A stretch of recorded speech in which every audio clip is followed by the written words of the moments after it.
For the first in human evolution, the individual life is long enough and the cultural transformation swift enough that the individual mind is now a constitution player in the global transformation of human culture.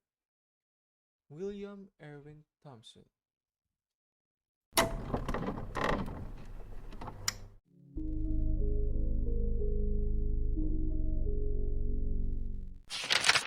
With his scientific theory of natural selection, Charles Darwin was the first to describe how evolution occurred. Although individuals in a species shared characteristics, Charles Darwin recognized that they were not identical replicas of one another. They were minute deviations or variation between them. He also saw that everything in nature was in competition with each other. Those who have qualities that rendered them better equipped for survival were the winners. They were example, stronger, quicker, smarter, or more handsome than other members of their species. These living beings were most likely to reproduce and pass on their beneficial traits to their descendants.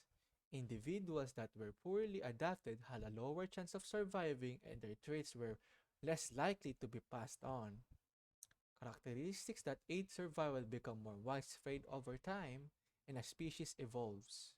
With enough time, these minor changes can accumulate to the point where a new species emerges.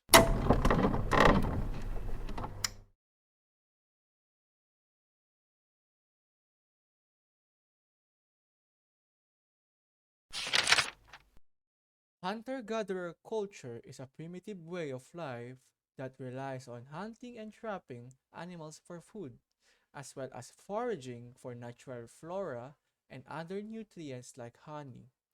All humans hunted and collected food until around 12,000 years ago. Anthropologists have discovered evidence of hunter-gatherer culture performed by modern humans or Homo sapiens, and their distant forefathers dating back to 2 million years ago. Previous cultures relied on the habit of scavenging animal leftovers left behind by predators prior to the advent of hunter-gatherer society. Because hunter-gatherers did not rely on agriculture for survival, they relied on mobility. Indeed, the hunter-gatherer way of life required access to vast areas of land ranging from 7 to 500 square miles in order to find the food they needed to survive. Long-term settlements were therefore unlikely, and most hunter-gatherers were nomadic. Hunter-gatherer bands often ranges in sizes, from an extended family to a small band of no more than 100 members. People, on the other hand, relied on domesticated animals and growing plants for food production. Unfortunately, the phrase hunter-gatherer exaggerates the importance of hunting, while downplaying the importance of collecting and ignoring fishing. Nonetheless, in a cross-cultural sample of hunter-gatherers, fishing was the most significant activity in 38% of the group. The gathering came in second at 30%, and hunting came in last at 25%. To be honest, such society should be called fisher, gatherer, hunters, or foragers, but because the phrase hunter-gatherers is so popular, we'll use it here. Some cultures abandoned hunter-gatherer lifestyle approximately 12,000 years ago, at the start of the Neolithic revolution, when agricultural methods were first created, in order to build permanent settlements capable of supporting much larger populations. However, many hunter-gatherer practices have survived into the modern day.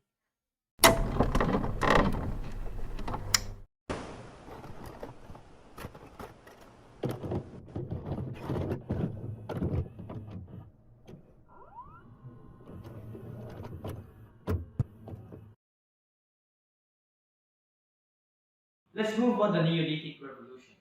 First of all, what is the meaning of Neolithic? Since lithos in Greek means stone, the Neolithic period is the new or late period of the Stone Age. The Neolithic Revolution, also known as the First Agricultural Revolution, was the wide-scale transition of many human cultures from hunting and gathering to agriculture and settlement during the Neolithic period, allowing for an ever-increasing population.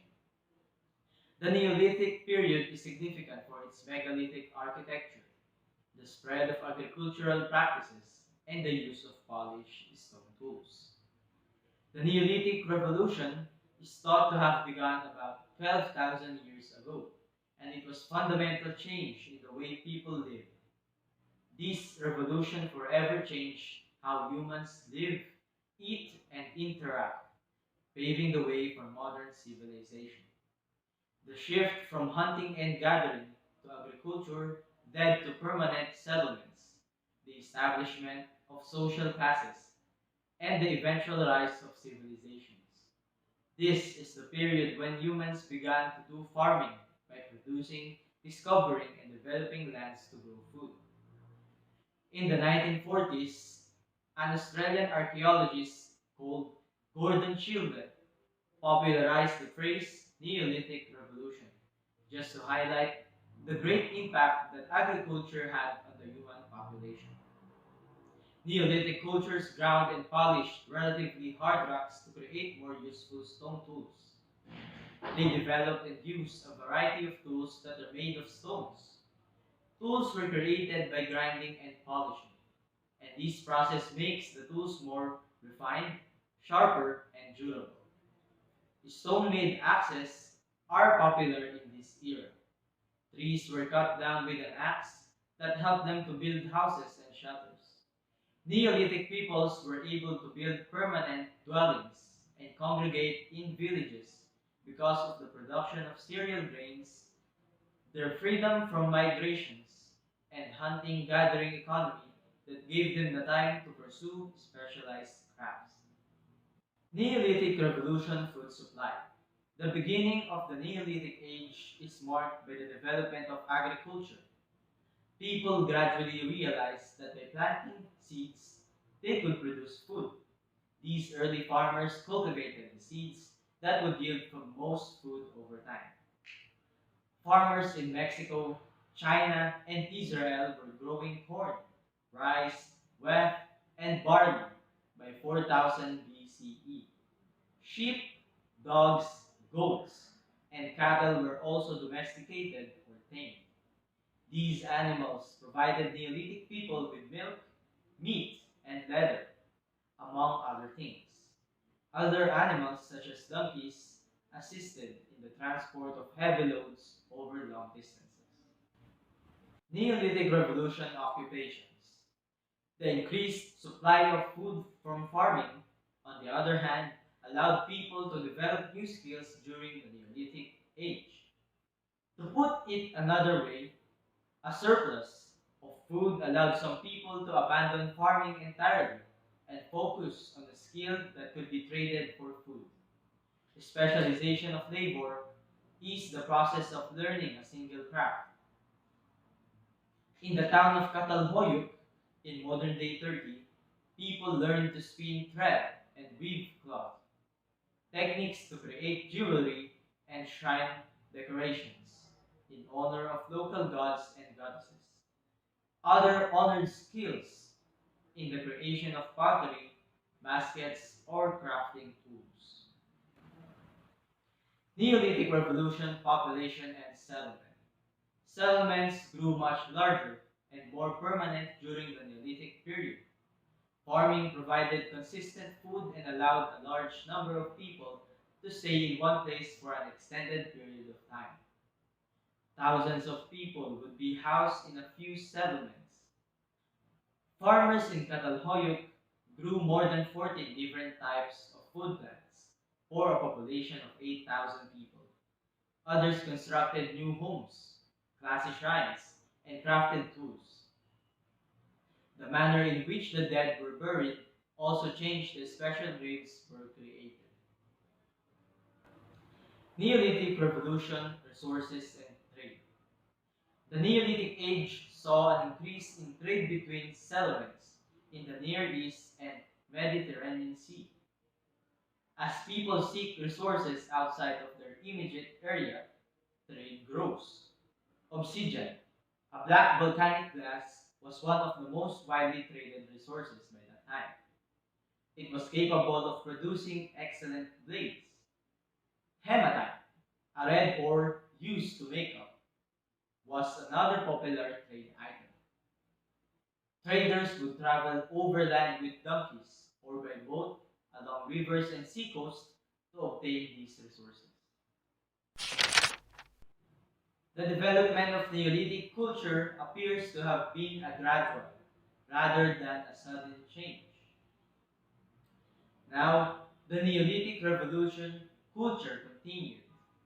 But now, as we have understood their culture and processes, we will move in the early civilization and the rise of the state.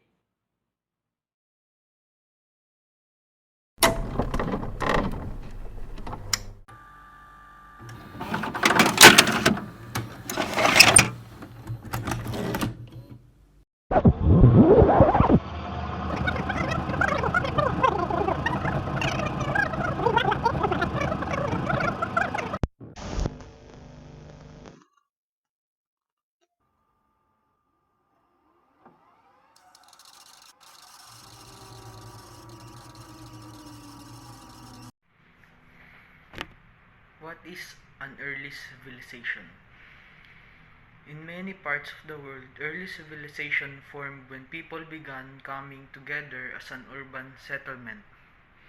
However, defining what civilization is and what society falls under designation is a hotly con- contested argument, even among today's anthropologists. Still, most anthropologists agree on some criteria to define a society as a civilization. First, civilization have some kind of urban settlements and are not nomadic. With support from other people living in a settlement, labor is divided into specific jobs called division of labor. So not everyone has to focus on growing their own food. From this specialization comes class structure and government, both aspects of civilization. Early civilizations emerged in large rivers, valleys, where floodplains supplied fertile soil and rivers provide irrigation and transportation. Although they did not all evolve at the same time, foundational civilization developed urbanization and sophistication without outside influence and without expanding on a pre-existing civilization. Many later civilizations either drew elements from built on or absorbed other civilizations through conquest. Foundational civilizations are particularly important to historians and archaeologists who wish to understand how civilization first emerged because they arose independently. Agriculture had actually been going on for thousands of years before the first civilization emerged. Agriculture gives a big part of civilization, but as we can see, agriculture doesn't guarantee a civilization. As civilization grew, they require increased intensification of agriculture to maintain themselves. Cities were at the center of all early civilizations. People from surrounding areas came to cities to live, work, and trade. They have to live with each other in one place. So shared institutions such as government, religion, and language help to create a sense of unity and also lead to more specialized roles. Cities concentrated politicians, religious and social institutions that were previously spread across many smaller, separate communities, which contributed to the development of state. What is a state? A state is an organized community that lives under a single political structure. A present-day country is a state in this sense. The political designs that states gave were a significant component in the ascent of developments since they made it conceivable to prepare a lot of assets and work, and furthermore integrated bigger networks by interfacing them under a typical political framework. A early civilization is often tied together by religion. In this way, they can find common grounds and mutual respect even though they do not know each other. Both political and religious help to create social hierarchies. Political leaders could make decisions that impact entire societies, such as whether to go to war. Religious leaders gained special status since they alone could communicate between a society and its god or gods. In addition to these leaders, there were also artisans who provide goods and service and merchants who engage in the trade of these goods. All the other classes added to the complexity and economic production of a city. Composing arose in numerous early human advancements as a method for keeping records and better oversee complex establishments. Cuneiform writing in early Mesopotamia was first used to monitor financial trades. Prophet bones engravings in ancient China appear to have been attached to endeavors to anticipate the future and may have had otherworldly affiliations.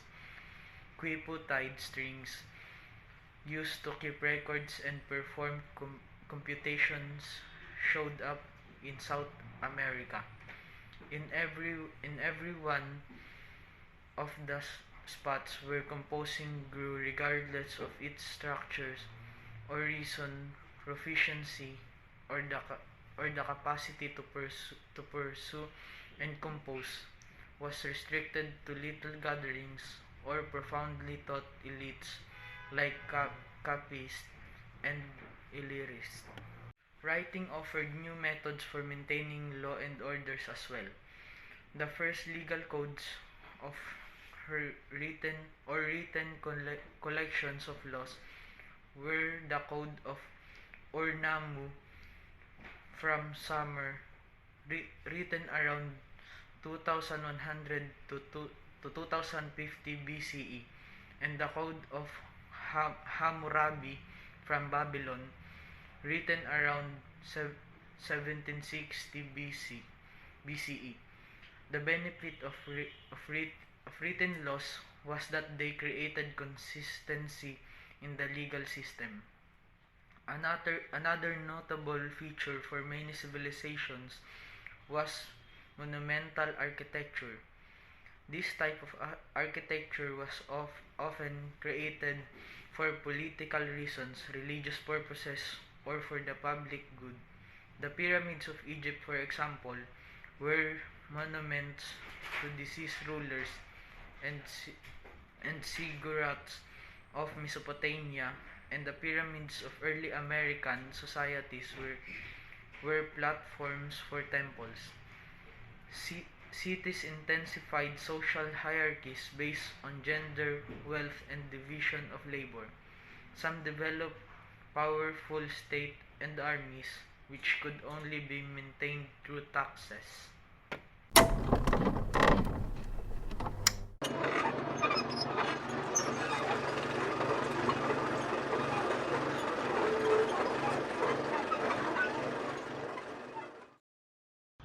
Now, let us talk about democratization. But before that, let us first understand what democracy means. Democracy is defined as a system in which the majority opinion rules, as opposed to a system in which a single person's opinion is the law. For example, suppose a group comes to a crossroads in a path. They vote on which path to go in a democracy. In a non-democratic society, the decision is made only by the leader. As a result, democracy is quite great. In terms of modern government, it is widely accepted that a democratic system best protects the rights of the people. This, however, was not only the case. Historically, the government was led by kings, emperors, and other rulers with absolute power. However, times change and administration change, which is where democratization comes in. Now, democratization is the transition to a more democratic system of government. It may be a transition from an authoritarian regime to a full democracy, a transition from an authoritarian political system to a semi-democracy, or transition from a semi-authoritarian political system to a democratic political system. The outcome may be consolidated or democratization could face frequent challenges. Various patterns of democratization are frequently used to explain other political occurrences, such as whether a country goes to a war or improves economically. Democratization itself is influenced by various factors including economic development, history, and civil society. Historically, democratization has been kicked off by several factors. Increased income among the population increases economic equality, which frequently leads to a desire for political equality. More educated people, particularly educated people, are more inclined to think about, read about, and write about their rights and thus are more likely to urge democracy. Healthy economics, long periods of peace, excellent foreign relationship, industrial technologies, cultural values, and even the rise of a middle class have all been identified as factors influencing the democratization process. Let's have a look at some historical examples. In the United Kingdom, which had been an absolute monarchy for a long time, democracy began with the establishment of an elected parliament, a legislative body that took some power away from the king. The first parliament was created in 1215, when only lords could be elected. The British Parliament altered multiple times over the ages, always striving for a more democratic structure that represented the interest of the people and stripped the king of absolute power. This does not imply that the shift was easy. Democratization is rarely a straightforward process, and in the United Kingdom, monarchs frequently attempted to restore their absolute power, resulting in a few significant civil wars.